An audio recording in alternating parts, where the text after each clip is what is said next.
उनको पीने के लिए उस दिन वो प्यासे रह जाते थे।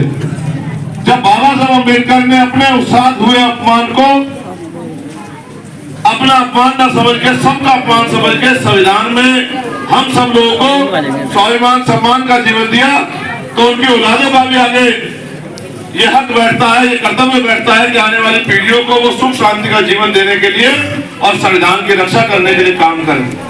मैं तो क्योंकि गांव देहात में जाता हूं, तो जब मैं तकलीफ बताता हूं तो महिलाएं बेचारी आपस में एक दूसरे की तरफ देखने लग जाती है। उनको ऐसा महसूस होता है कि ये तो उन सबकी समस्या है, लेकिन समस्या तो समाधान करने से खत्म होगी, आपस में बात करने से खत्म नहीं होगी।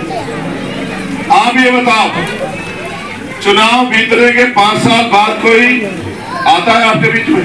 नहीं आता। कभी पूछने आता आपका पेट भूखा है क्या? कभी पूछने आता आपके बच्चों की चीज की जरूरत है क्या? कभी पूछने आता बच्चों की फीस की जरूरत है क्या? कभी पूछने आता कोई बच्चा बीमार है क्या? बेटियों की शादी करते हो कोई मदद करने आता है क्या? तो वो बेचारे जब उनका मतलब निकल जाता है वो चले जाते। भाई मैं बहुत बड़े धन्ना सेठ का बेटा तो नहीं हूँ, पैसे वाले लोगों का बेटा तो नहीं, लेकिन आप ये जानते हैं जहां मेरी जरूरत होती है मैं बिना बुलाए पहुंच जाता हूं। और सिर्फ पहुंचता नहीं हूं, हर गरीब कमजोर किसान मजदूर महिलाओं के सम्मान की रक्षा उनको न्याय दिलाने का काम करता हूं। मैंने जितनी मेरी उम्र उससे ज्यादा मुकदमे मेरे ऊपर सिर्फ इसी बात के हैं कि जब किसी पे जुल्म होता है तो मैं घर में पढ़ के सो नहीं पाता हूँ। भले मैं ताकतवर नहीं हूँ इतना, लेकिन जितनी हिम्मत मेरे अंदर है उतनी हिम्मत से मैं अपने लोगों की लड़ाई लड़ने का काम करता हूँ। और कभी मैं ये नहीं सोचता कि जब मैं लड़ाई लड़ूंगा तो ताकतवर लोग मेरे साथ क्या करेंगे।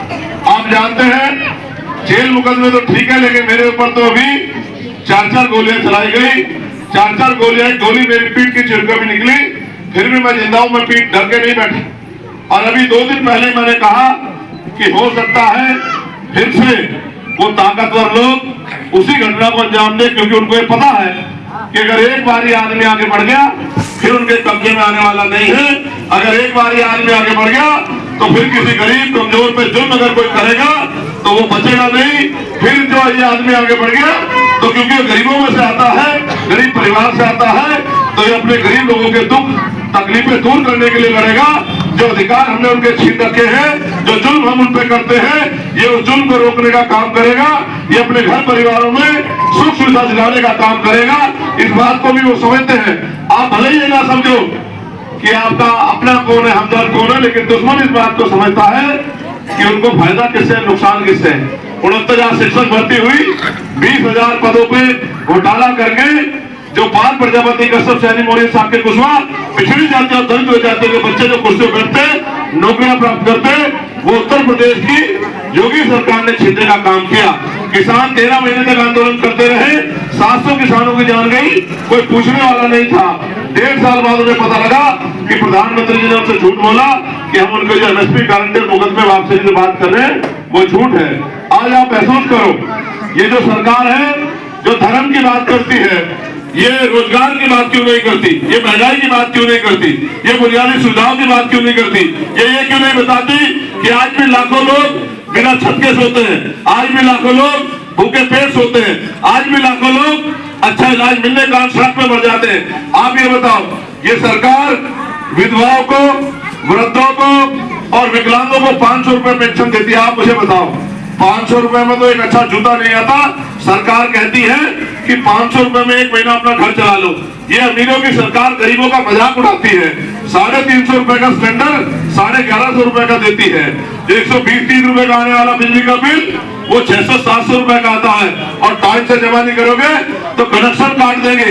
वही ये पैसे वालों के लाखों करोड़ों रुपए माफ करते हैं। इनको कोई पूछने वाला नहीं है, इनको कोई लगाम लगाने वाला नहीं है। और तो और आपके क्षेत्रों में तो इतना बुरा हाल है, एक भी बढ़िया गवर्नमेंट हॉस्पिटल नहीं है जहाँ गरीब कम पैसे में अपने बच्चों का इलाज करा दो। आपके क्षेत्र में भी काम हो सकता था अगर आपके द्वारा चुना नेता पार्लियामेंट में जाके आपकी वकालत करता कि यहाँ पढ़े लिखे नौजवान बेरोजगार घूम रहे हैं। जिस तरह से हरिद्वार में इंडस्ट्रियल एरिया लगा है, भगवानपुर में लगा है, यहाँ भी इंडस्ट्रियल एरिया लगाओ और यहाँ के पढ़े लिखे नौजवानों को रोजगार दो। टेक्निकल रोजगार, जो जिन्होंने पॉलिटेक्निक की है, ITI की है, BTech की है, उनको, और जो नॉन टेक्निकल है उनको रोजगार दो, और जो और महिलाएं हैं उनको कुटीर उद्योग लगा के घर में रोजगार दो। आप भी महसूस करो, मैं भी देख रहा था, अभी सर पे गोला रख के हमारे माए बहन भाई जा रहे थे। ये पशु क्यों पालते हैं? इसलिए नहीं कि उनको अपने बच्चों को दूध पिलाना है, इसलिए पालते हैं क्योंकि उनको इसके अलावा कोई मेहनत मजदूरी नहीं है। वो घास लेके आएंगे और अपना पशु पालेंगे, सुबह दूध को बेच के, शाम को दूध में बेच के अपने परिवार का खर्चा उठाने का काम करेंगे। क्या इस देश में हम लोग जुर्म जाति सहने के लिए पैदा हुए? क्या धर्म के आधार पर, जाति के आधार पर जुर्म चलता रहेगा? और चलता रहेगा तो कब तक? हम गरीबी में पैदा होते हैं, गरीबी में मर जाते हैं। क्या हमारे कोई सपने नहीं है? क्या हम इंसान नहीं है? सरकार हमारे बारे में क्यों नहीं सोचती? सरकार हमारे आंसू क्यों नहीं बोलती? सरकार हमारी परेशानियों का ख्याल क्यों नहीं रखती? क्योंकि हम सरकार की नजरों में कीड़े मकोड़ों से ज्यादा नहीं। अब कीड़े मकोड़े भी अपने बारे में सोचते हैं, तो आप लोगों को भी अपने बारे में सोचना चाहिए। अभी अभी तो देखो, जिनका राजकाज नहीं होता उनको जुर्म सहना पड़ता है।